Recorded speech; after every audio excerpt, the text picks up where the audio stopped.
नमस्कार दोस्तों, स्वागत है आपका हमारे यूट्यूब चैनल में। दोस्तों, हमारे आज की घटना की शुरुआत उत्तर प्रदेश के बरेली जिले से होती है। बरेली ही जिले में करमपुर नाम का गांव पड़ता है और उसी गांव में रहने वाली गीता जो कि एक विधवा महिला थी, लेकिन दिखने में वो काफी ज्यादा खूबसूरत और जवान महिला थी। गांव का जो भी व्यक्ति गीता की खूबसूरती को एक बार देख लिया करता था तो बस देखता ही रह जाया करता था।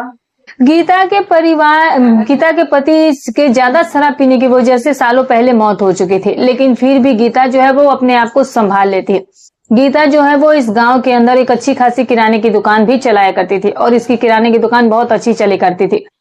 गीता जो है वो इसी दुकान के बलबूते पर बहुत अच्छे खासे पैसे भी कमा रही थी। गीता इसी दुकान से पैसे कमा करके गांव से बाहर शमशान के ठीक सामने एक बना बनाया घर भी ले लिया था और इस तरह से गीता जो है वो अब इस घर में रहना शुरू कर देती है।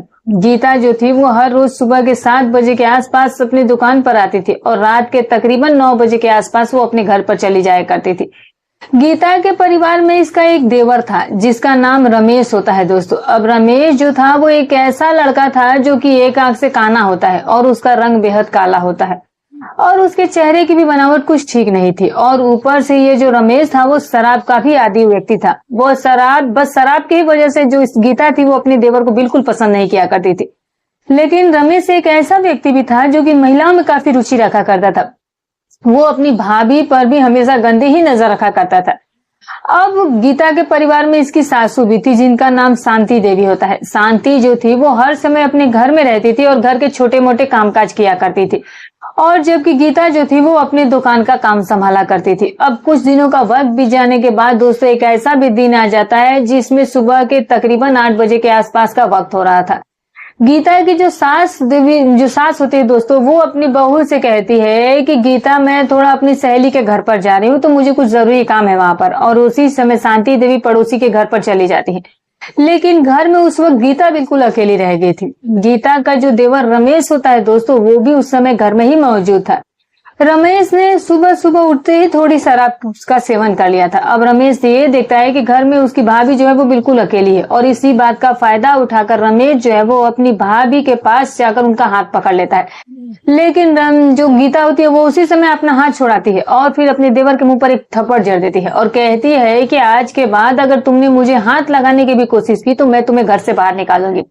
और इस तरह से अब रमेश जो है वो उसी समय गुस्से में घर से बाहर निकल जाता है। लेकिन थोड़ा वक्त बीतने के बाद अब जो गीता की सास होती है वो घर पर आ जाती है। जो ये गीता होती है वो पूरी बात जो है वो उसकी माँ यानी अपनी सास को बता देती है। इसके बाद शांति अपने बेटे को डांटती है, फटकारती है और उसे घर से बाहर निकाल देती है। और इस तरह से अब रमेश जो है वो इस घर से निकल करके अपने एक दोस्त के घर पर रहना शुरू कर देता है। इस तरीके से कुछ दिनों का वक्त बीत जाता है। लेकिन दोस्तों जो ये गीता थी इसका भी जो चाल चलन चरित्र था वो कुछ ठीक नहीं था। पति के गुजर जाने के बाद गीता जो थी वो अपने आप को अकेला महसूस करती थी और गीता जो थी वो अपना अकेलापन दूर करने के लिए गलत रास्ते पर भी चल पड़ी थी। जब भी गीता किसी हैंडसम नौजवान लड़के को देखा करती थी वो उस पर फिदा हो जाया करती थी। और इसी तरीके से दोस्तों एक तारीख भी आ जाती है जिसमें सुबह के तकरीबन 7 बजे के आसपास गीता जो थी वो अपनी दुकान खोल करके उसके अंदर साफ सफाई कर रही थी। तभी कुछ ग्राहक दुकान पर आते हैं और उनको वो सामान दे देती है और फिर अपनी ही दुकान में बैठी हुई थी और दुकान के ही अंदर बैठ करके वो अपना मोबाइल फोन चला रही थी और इसी मोबाइल फोन पर वो कुछ न कुछ गलत वीडियोस देख रही होती है। अब उसी समय गांव के जमींदार का बेटा जिसका नाम जो है वो अजय होता है, जो कि 12वीं कक्षा में पढ़ाई करता है, तभी अजय इसके दुकान पर आ जाता है। अजय का भी जो चाल चलन चरित्र था वो कुछ ठीक नहीं था। अजय भी एक ऐसा लड़का था जो कि महिलाओं में रुचि रखा करता था। जब अजय इस दुकान पर जाता है तो फिर अजय की नजरें जो वो इस महिला की खूबसूरती और सुंदरता पर पड़ जाती है और फिर इसको खूबसूरती को देख करके ये जो अजय होता है वो अपने मन में यही सोचता है कि ये चाची तो वाकई में बहुत खूबसूरत है, तो क्यों ना इसे एक बार फंसाने की कोशिश की जाए। और अजय जब इस बात को भी देखता है कि जो ये गीता होती है वो अपने मोबाइल पर गलत तरह की वीडियोस देख रही है, तो फिर जो ये अजय होता है उसी समय गीता से कहता है कि चाची मोबाइल फोन पर गंदी वीडियोस मत देखा करो। गीता भी कुछ कम नहीं थी। गीता भी उसी समय मुस्कुराते हुए कहती है कि मैं मोबाइल पर तो ऐसी वीडियो सिर्फ उसी समय देखती हूँ जब मुझे टाइम पास करना होता है। लेकिन गीता जो है वो इस लड़के को बहुत अच्छे तरीके से जानती थी, इसके चाल चलन और चरित्र को भी जानती थी और गीता इस बात को भी अच्छे से जानती थी कि अजय जो है वो अपने माँ बाप का इकलौता बेटा है और इसके माता पिता भी काफी अमीर है, इसके पास हमेशा ही पैसे रहते हैं। गीता उसी समय अजय से पूछती है कि बताओ तुम्हें क्या सामान चाहिए। तभी ये जो अजय होता है ये कहता है कि मुझे कुछ कॉपियां खरीदनी है। उसी समय गीता इसे कुछ कॉपी ला कर देती है और कॉपी देने के बाद जो गीता होती है वो अजय से कहती है कि मुझे 10,000 रुपए की जरूरत है अजय, मुझे दुकान में थोड़ा सा सामान भरना है। अब गीता के पास तो हमेशा ही पैसे रहते थे, लेकिन वो जानबूझ करके इस लड़के को अपने प्रेम जाल में फंसाना चाहती थी और जानबूझकर ही वो अजय से पैसे भी मांग रहे थे। अजय उसी समय कहता है कि चाची इस समय तो मेरे पास इतने पैसे नहीं है, लेकिन हाँ मैं तुम्हारे लिए कुछ भी कर सकता हूँ, तुम्हारे अपने घर में चोरी करके भी दे सकता हूँ, लेकिन इसके बदले में मुझे क्या मिलेगा। तभी गीता कहती है कि जो तुम चाहो वो तुम्हें मिल जाएगा। अब लड़का भी तुरंत समझ जाता है। अजय कहता है कि चाची फिर मैं आपके साथ थोड़ा वक्त बिताऊंगा। गीता जो है वो मुस्कुराते हुए कहती है कि जब तुम मुझे 10,000 रुपए दे दोगे तो फिर मैं तुम्हारे साथ वो काम कर दूंगी। और अजय भी जैसे ही इन बातों को सुनता है तो वो बड़ा खुश हो जाता है। अजय कहता है कि आज रात को मैं अपने घर में चोरी करके तुम्हें 10,000 रुपए ला करके दे दूंगा, लेकिन चोरी करने से पहले ही तुम्हें मेरे साथ टाइम बिताना होगा।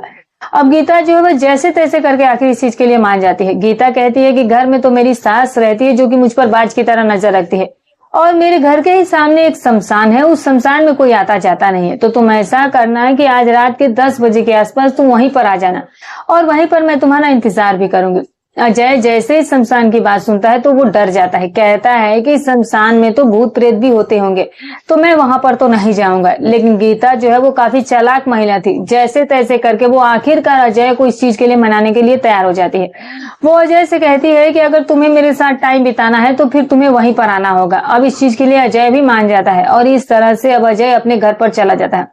अब जैसे ही शाम का समय हो जाता है तो रात के 8 बजे के आसपास जो ये गीता होती है अपनी दुकान बंद करती है और दुकान बंद करने के बाद अपने घर पर जाती है और अपनी सास के लिए वो खाना तैयार करती है और खाना बनाने के बाद अपनी खाती है और खुद सास को भी खिलाती है और इसके बाद सास और बहू दोनों जाकर के कमरे में सो जाती हैं। लेकिन जैसे ही रात के 10 बजे के आसपास का वक्त होता है तो गीता देखती है कि अब उसकी सास शांति देवी की नींद बहुत गहरी हो चुकी है और इसी बात का फायदा उठाकर गीता अपने घर से बाहर निकलती है और फिर वो चुपके से इस घर से बाहर निकलने के बाद घर के ठीक सामने वह बड़े शमशान में जाती है। लेकिन जैसे ही गीता इस शमशान में पहुंचती है तो शुरुआत में कहीं ना कहीं गीता को भी डर लग रहा था। गीता के भी मन में भय आ गया था, लेकिन फिर थोड़ा सा वक्त बीतने के बाद हिम्मत करके वो लड़का अजय भी अपने घर से बाहर निकलता है और फिर इसके बाद अजय भी रात के तकरीबन 10:30 बजे के आसपास वहां पहुंच जाता है और अजय जब इस महिला को वहां पर मौजूद देखता है तो खुश हो जाता है। अब इसके बाद गीता और अजय जो थे वो यहीं पर अपने गलत रिश्ते कायम करना शुरू कर देते हैं। गीता और अजय अपनी रजामंदी से इस गलत काम को तब तक अंजाम देते हैं जब तक कि दोनों अपने अपने काम को पूरा नहीं कर लेते हैं, जब तक दोनों की जरूरतें पूरी नहीं होती हैं। और फिर जैसे उन दोनों की सारा काम खत्म होता है तो अजय जो होता है वो कहता है कि चाची मैं कल तुम्हें ला करके 10,000 रुपए दे दूंगा, तुम बिल्कुल भी फिक्र मत करना। अब इसके बाद अजय और गीता इस शमशान से बाहर निकल जाते हैं और फिर यहाँ से बाहर निकलकर गीता अपने घर पर चली जाती है और अजय अपने घर पर चला जाता है। लेकिन गीता नहीं जानती थी कि इस शमशान में भविष्य में उसके साथ क्या क्या कांड होने वाले थे। अब इसी तरीके से पूरी रात बीत जाती है और फिर जैसे ही अगला दिन आता है तो सुबह के 7 बजे के आसपास का वक्त हो रहा था। गीता अपने घर से खाना बनाने के बाद अपनी सास को खाना खिलाती है और खुद भी बैठकर खाना खाती है और फिर इसके बाद वो अपनी दुकान पर आती है, दुकान खोलती है, दुकान की साफ सफाई भी कर ली जाती है और फिर इसके बाद कुछ ग्राहक इसके दुकान पर आते हैं, सामान खरीदते हैं और अपने अपने घरों को लौट जाते हैं। लेकिन जो गीता थी वो अब अपने दुकान के अंदर बैठ जाती है और अपने मोबाइल फोन निकाल करके उस पर कुछ आपत्तिजनक वीडियोस देखना शुरू कर देती है। उसी समय जो गीता की सास शांति देवी होती है वो अपनी बहू के पास फोन करती है और वो बहू से कहती है कि हमारी बिजली के तार में आग लग गई है तो तुम जल्दी से घर पर आओ। उसी समय गीता जो है वो अपनी जल्दी में दुकान बंद करती है और सीधे ही घर पर जाती है। गीता जाकर घर पर ये देखती है कि घर की जो ये फिटिंग होती है उसमें सारी ही तारों में आग लग गई थी, सारी तारें जो थी वो सड़ चुकी थी। अब इसके बाद गीता जो है वो तुरंत ही एक बिजली मिस्त्री के पास फोन करती है और इस बिजली मिस्त्री का नाम जो है वो रघु होता है। अब रघु एक ऐसा लड़का था जो कि महिलाओं में रुचि रखा करता था। रघु जो था वो हमेशा ही वो महिलाओं पर गंदी नजर रखा करता था और जैसे ही गीता रघु को कॉल करती है और उसे कहती है कि हमारे घर की बिजली की सारी तारें जो है वो जल करके राख हो गई है तो तुम हमारे घर के बिजली तारों को आकर ठीक कर दो। तभी रघु कहता है कि मैं अभी 10 मिनट में आपके घर पर पहुंचता हूँ। इसके बाद जो रघु होता है वो अपनी दुकान से अपनी मोटरसाइकिल लेकर के सीधा ही अब इस महिला के घर पर पहुंच जाता है रघु वहां जाता है तो देखता है कि घर के ठीक सामने ही एक शमशान होता है। अब शमशान को देखकर रघु डर जाता है, लेकिन फिर भी हिम्मत करके रघु जो है वो इस घर के अंदर प्रवेश करता है। रघु जैसे ही घर में जाता है तो ये देखता है कि बहुत ही खूबसूरत महिला गीता अपने घर में बैठी हुई थी और बिजली की तारों को देखे जा रही थी। तभी गीता कहती है कि रघु, हमारी बिजली की तार को जल्दी से ठीक कर दो, देखो ये कैसे जल गई हैं। तो रघु कहता है कि कोई बात नहीं, मैं तुरंत ही इन्हें ठीक कर दूंगा। अब जो रघु होता है वो इस महिला को लगातार घूरे ही जा रहा था और बिजली की तारों को भी ठीक करना शुरू कर चुका था। तकरीबन आधे से 1 घंटे के अंदर रघु जो था वो घर की बिजली की सारी तारों को ठीक कर देता है और फिर जाकर के गीता से कहता है कि आपके घर की तारें जो है वो ठीक हो चुकी है। लेकिन तभी गीता कहती है कि फिर तुम्हारी पैसे कितने हुए। तभी रघु कहता है कि मुझे 500 रुपए दे दीजिए। इसके बाद गीता उसे उसी समय 500 रुपए लेकर के रघु के पास आती है। तब तक जो इसकी सास शांति देवी होती है वो पड़ोसी के घर पर बातचीत करने जाती है और इसी बात का फायदा उठाकर रघु जो है वो उसी समय इस महिला गीता का हाथ पकड़ लेता है। अब जैसे ही गीता का हाथ पकड़ा जाता है तो जो गीता होती है वो मुस्कुराते हुए कहती है कि हाथ पकड़ने की कोई जरूरत नहीं है, मैं भी तुम्हारे साथ वक्त बिताने को तैयार हूँ। तो वो कहता है कि फिर मैं भी आपके साथ कुछ वक्त बिताना चाहता हूँ। अब जैसे ही दोनों का योजना बनता है तो गीता कहती है कि आज रात मेरे घर के ठीक सामने शमशान में आ जाना और उस शमशान में तुम पैसे भी लेकर के आना। अब जैसे ही पैसों की बात रघु से कही जाती है तभी रघु कहता है कि मैं कितने पैसे लेकर के आऊंगा। तभी ये महिला कहती है कि मुझे 5,000 रुपए की जरूरत है, 5,000 में मैं अपना काम चला लूंगी। तो रघु कहता है कि कोई बात नहीं, फिर ठीक है, मैं रात के 10 बजे के आसपास पैसे लेकर के पहुंच जाऊंगा। अब इसके बाद जो ये गीता होती है वो बहुत खुश हो जाती है। गीता यही सोचती है कि मैंने के एक लड़के को तो पहले से अपने जाल में फंसा कर रखा है, तो क्यों ना मैं इस बिजली मिस्त्री को भी अपने जाल में फंसा लूं और ये रघु भी मुझे पैसे देना ऐसे ही शुरू कर देगा। और इस तरह से अब रघु मिस्त्री इसके घर से बाहर निकल जाता है। देखते ही देखते शाम हो जाती है और रात भी हो जाती है। रात के समय खाना पीना खाने के बाद दोनों सास बहू जाकर एक कमरे में लेट जाते हैं और जैसे ही रात के तकरीबन 10:30 बजते हैं तो गीता जो है वो उसी समय रघु के पास फोन करती है और उससे कहती है कि रघु तुम्हें आना है, तुम्हें याद है ना। रघु कहता है कि हाँ मुझे याद है, मैं आ रहा हूँ। और इस तरह से गीता अपने घर से बाहर निकलती है और सीधे जाकर शमशान में बैठ जाती है। लेकिन जैसे ही 15 मिनट का वक्त बीता है तो जो रघु होता है वो वहां पर नहीं पहुंचता है और इसके बाद ये महिला जो है वो फिर से रघु के पास फोन करती है और उससे कहती है कि तुम अब तक आए क्यों नहीं हो। लेकिन रघु जो है वो साफ साफ मना कर देता है। रघु कहता है कि मैं वहां पर नहीं आऊंगा, मुझे वहां पर डर लगता है। और इस तरह से ये बात कहकर वो फोन कट कर देता है। लेकिन जैसे ही फोन कॉल काट दिया जाता है तो उसी समय गीता को कोई भूत दबोच देता है और जैसे ये भूत इस महिला के मुंह पर हाथ रख देता है तो फिर जो ये गीता होती है वो डर की वजह से उसी समय बेहोश हो जाती है और फिर ये भूत इस महिला को उठा करके पास के ही खेत में ले जाता है और फिर खेत में ले जाने के बाद इसके कपड़े हटाना शुरू कर देता है। और फिर जैसे ही ये सारे काम कर दिए जाते हैं तो फिर ये भूत जो है वो इस महिला के साथ गलत काम करना शुरू कर देता है। ये भूत जो है वो इस महिला के साथ तब तक इस गलत काम को अंजाम देता है जब तक कि उसकी सारी इच्छाएं पूरी नहीं हो जाती है। और फिर जैसे ही इस भूत का सारा काम खत्म होता है तो फिर वो उस काम को खत्म करने के बाद वहां से गायब हो जाता है। लेकिन जो ये गीता थी वो तब तक बेहोशी पड़ी हुई थी। और फिर कई घंटों का वक्त बीत जाने के बाद रात के तकरीबन 3 बजे के आसपास जाकर गीता की नींद खुलती है। गीता ये देखती है कि उसके तन बदन पर कोई कपड़ा नहीं था, उसके सारे कपड़े जो थे वो दूर पड़े हुए थे।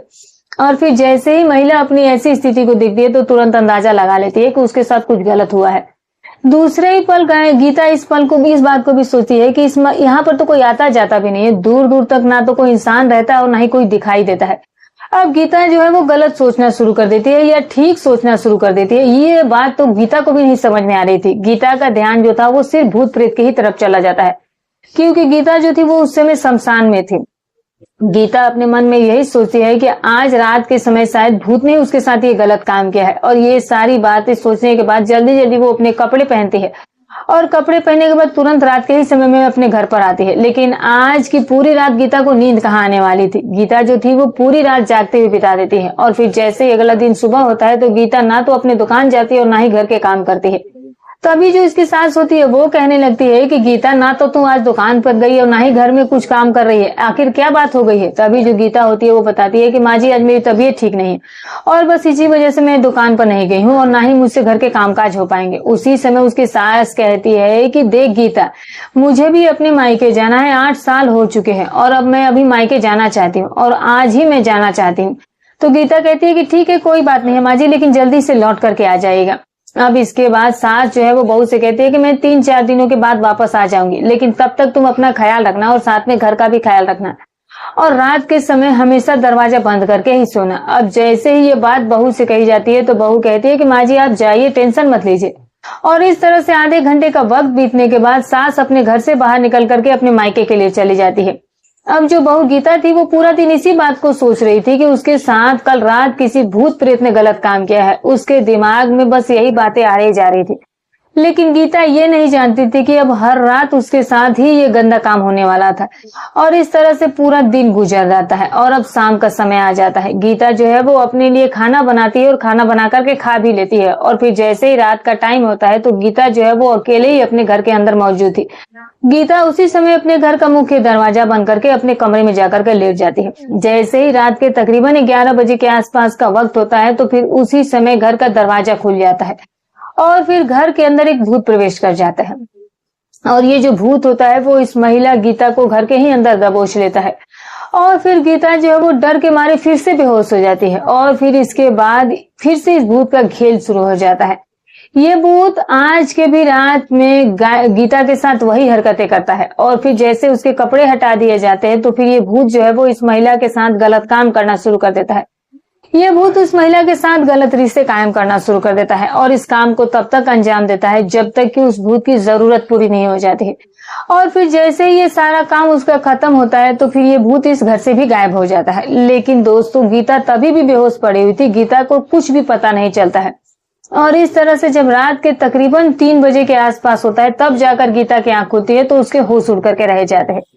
गीता जो है वो अपनी हालत को देख करके एकदम से ही दंग रह जाती है। गीता अपने मन में यही सोचती है कि शमशान घर के ठीक सामने है और वो भूत जो है वो अब इसके घर के ही अंदर प्रवेश कर गया है। और अब इस तरह से ये सारी बातें सोच करके अब गीता काफी परेशान होने लगी थी, काफी चिंता करने लगी थी। गीता को इसके बाद नींद ही नहीं आती है। लेकिन गीता इस बात को नहीं जानती थी कि उसके साथ ये जो भूत था वो कैसे कैसे कांड करने वाला था। और इस तरह से अब गीता के साथ हर रात यही गलत काम होना शुरू हो जाता है। ये भूत जो है वो हर रोज रात के 12-1 बजे के आसपास इस घर के अंदर प्रवेश करता था और इस महिला के बदन से सारे कपड़े हटा देता था और फिर इसके साथ गलत काम करके यहाँ से गायब हो जाता था। लेकिन गीता को ये बात समझ में नहीं आ रही थी कि ये जो भूत है वो उसका पीछा छोड़ क्यों नहीं रहा है। 4 दिनों तक ये भूत जो था वो लगातार इस घर के अंदर रात में प्रवेश करके इसके साथ गलत काम करके चला जाता था।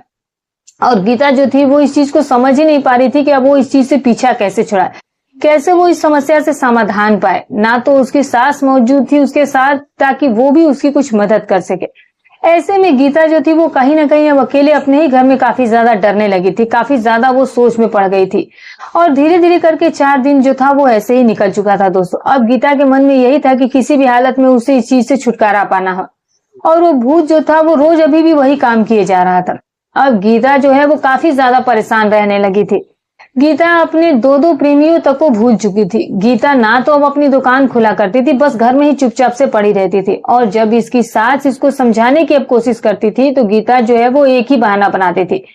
गीता अपनी सास से कहती थी कि बस मेरी तबीयत खराब रहती है। अब उसकी सास हमेशा कहती थी कि जाकर के डॉक्टर से दिखाओ, लेकिन गीता जो है वो किसी डॉक्टर के पास जाती ही नहीं है।